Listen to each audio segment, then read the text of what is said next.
At the start of the movie, we see a chilling notice about the Tupp family. Back in 1623, a man named Thomas Tupp was born, and from that moment, his bloodline was doomed. The family suffered endless misfortunes, until, one day, they mysteriously vanished without a trace. No one knew what happened to them, but their abandoned cabin, hidden deep in the woods, still stood, waiting. Years later, the cursed land was sold to a rich old man. Despite his age, he had a weakness for young women.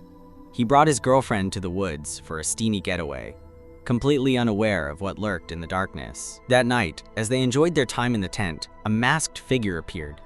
A goat head mask covered his face, and in his hand, chains rattled. Before they could scream, the killer struck, silencing them forever. The next day, we meet two best friends, Missy and Audra. They're casually talking when we learn that Audra has just moved into her new house. But there's one small problem. It's the Tupp family's house. The same cursed place where no one survives. Joining them on this trip is Audra's ex-boyfriend, who's busy doing a photo shoot with his new girl. When Missy asks him why he broke up with Audra, his answer is chilling. He reveals that the house has a deadly history. Anyone who owns it, they don't live long. That's why he wanted nothing to do with it. Meanwhile, Audra finally arrives at her new home. It's everything she ever wanted. Grand, luxurious, and completely isolated. She rips off the for sale sign, tossing it aside. This is her house now. She tries calling her dad to thank him for buying it, but he doesn't answer. Unbothered, she sends him a voice message, unaware that he's already dead. Later, she steps out to explore. The lake near her house is stunning, the water so calm it looks unreal. But then, she spots something. A worn-down boathouse in the distance. A strange feeling creeps over her, telling her to stay away. She turns to head back, but then, rustling, something moves in the bushes. Before she can react, a figure jumps out at her. Heart racing, she grabs a rock, ready to fight, until she realizes it's just Missy, laughing at her scared reaction. And she's not alone. Reese, another friend, steps out, revealing they had planned a surprise visit. Relieved, Audra laughs it off and invites them inside. Everything seems normal, but this house isn't normal. It's watching. It's waiting. And the nightmare is just beginning. As night falls, Audra steps into the bathroom for a shower. The warm water cascades down, but suddenly, an eerie noise catches her attention. She freezes. It sounds like someone else is in the bathroom with her, heart pounding. She scans the room, but there's no one there. Just as she starts to brush it off, the sound comes again. Closer this time. Tension builds as she slowly turns toward the door. And then, Missy appears, holding a bottle of wine. Startled, Audra screams, and in the chaos, the wine bottle slips from Missy's hands, shattering on the floor. Glass shards scatter as they both try to catch their breath. Just then, Reese walks in, confused by the commotion, and starts cleaning up the mess. With the situation diffused, Missy laughs it off and heads for the shower herself.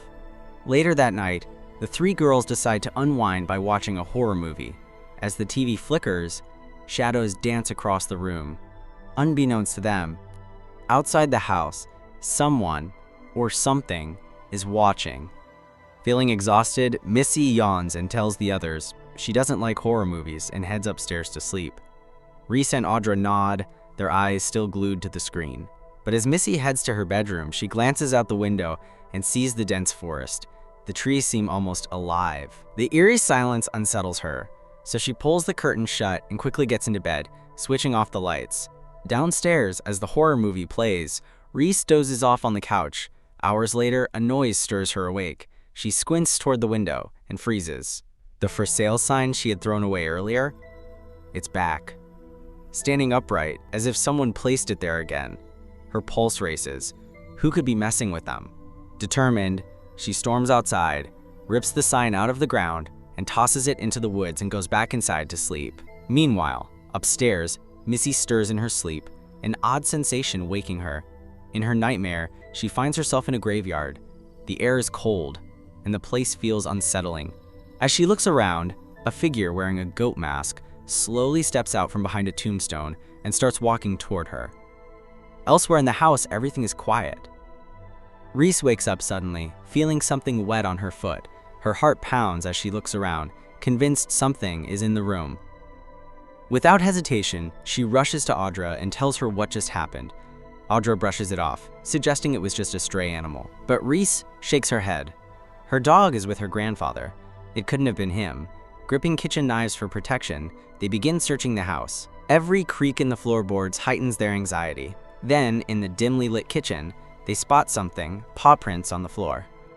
The pattern is bizarre, almost too large for a normal animal.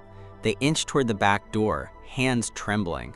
As they slowly push it open, a figure suddenly lunges out. A goat. They both scream, then burst into nervous laughter. It was just a goat, harmless and lost. But their relief is short-lived. The door creaks again. This time, it's not a goat. A towering figure in a goat head mask emerges from the shadows, gripping a deadly weapon. Panic erupts as Audra and Reese bolt for the exit. They barely make it outside, gasping for air, when dread washes over them. Missy, she's still inside. Determined, Audra tells Reese to stay put while she rushes back in. But nothing could prepare her for what she finds in the bedroom. Missy's lifeless body, slashed open, a bloody mess. The killer had chained her up, brutally butchering her. Audra's scream pierces the silence. She stumbles backward, nausea clawing at her throat, but before she can escape, the masked figure appears again, this time with a second killer beside him. There were two of them. She fights back, adrenaline surging, but they overpower her. Meanwhile, Reese is outside waiting for Audra. Just then, the goat appears again. Terrified, she runs toward the shed, hoping to hide, but as she flings open the door, another masked figure is waiting. A second later, she's grabbed, thrown onto the bed. A knife plunges deep into her stomach. Blood gushes as she gasps. Struggling for breath, the masked killers tower over her, relishing her pain. As Audra fights for her life, she strikes the second killer, injuring him. But just as she tries to escape, he chases after her. Desperate, she runs toward the boathouse and hides inside. The killer follows, searching every corner. Unaware, he walks past the very spot where Audra is hiding, beneath a wooden dock. Seizing the moment, she pushes him off balance, sending him crashing into the water. Without hesitation, she grabs his weapon and stabs him, demanding to know who he is. But the masked killer stays silent. Frustrated and enraged, she slashes his throat, watching as he collapses, lifeless. One down, but another remains. Just then, Audra's sister, Haley, arrives, her face filled with fury. She had just discovered the horrifying truth. Their father had been murdered. Worse, she had found out he had been sneaking around with a young woman in a tent before his death. Enraged by his betrayal, she had come to warn Audra. As she enters the house, she calls out for Audra, but instead, she hears a ringtone. Following the sound, she stumbles upon a gruesome sight, Missy's mutilated body. Horror-stricken, she covers her mouth to keep from screaming. Panic sets in. She searches for Audra but finds no sign of her. That's when the remaining killer attacks. But Haley isn't an easy target. She fights back with everything she has, knocking him to the ground. As he lunges at her again, she grabs an axe and drives it straight into his stomach, splitting his torso open. Breathing heavily, she reaches for his mask and rips it off, only to freeze in shock. The face staring back at her is one she never expected. It's her own husband. The horrifying truth dawns on her. He had plotted to kill both sisters to claim their family's fortune. Just then, Audra arrives and viciously attacks the killer. She and Haley stab him relentlessly until he collapses, lifeless. But just as Haley thinks the nightmare is over, Audra turns toward her, her expression shifting into something cold and sinister. With a twisted smirk, she lunges at her own sister, revealing her true intentions. She was never fighting to survive. She was fighting for the house, for the inheritance. The entire time, she had been planning to keep everything for herself, and now, with their father gone and the killer eliminated, there was only one obstacle left: Haley. Her eyes widen in terror as she stumbles backward, trying to escape. But Audra is relentless, hunting her down and finally striking the fatal blow. Haley falls to the floor, lifeless, just like the others. Meanwhile, Audra's ex-boyfriend arrives near the house with his new girlfriend. It was him who had pulled that eerie goat prank earlier, but as they step closer, they freeze in horror, staring at the blood-soaked carnage before them. Before they can react, Audra emerges from the shadows. Without hesitation, she kills her ex-boyfriend, his body crumpling to the ground. His girlfriend lets out a scream and bolts for the exit, but Audra is faster.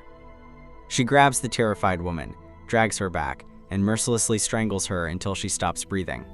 With a deep breath, Audra turns her attention back to Reese, who is still clinging to life.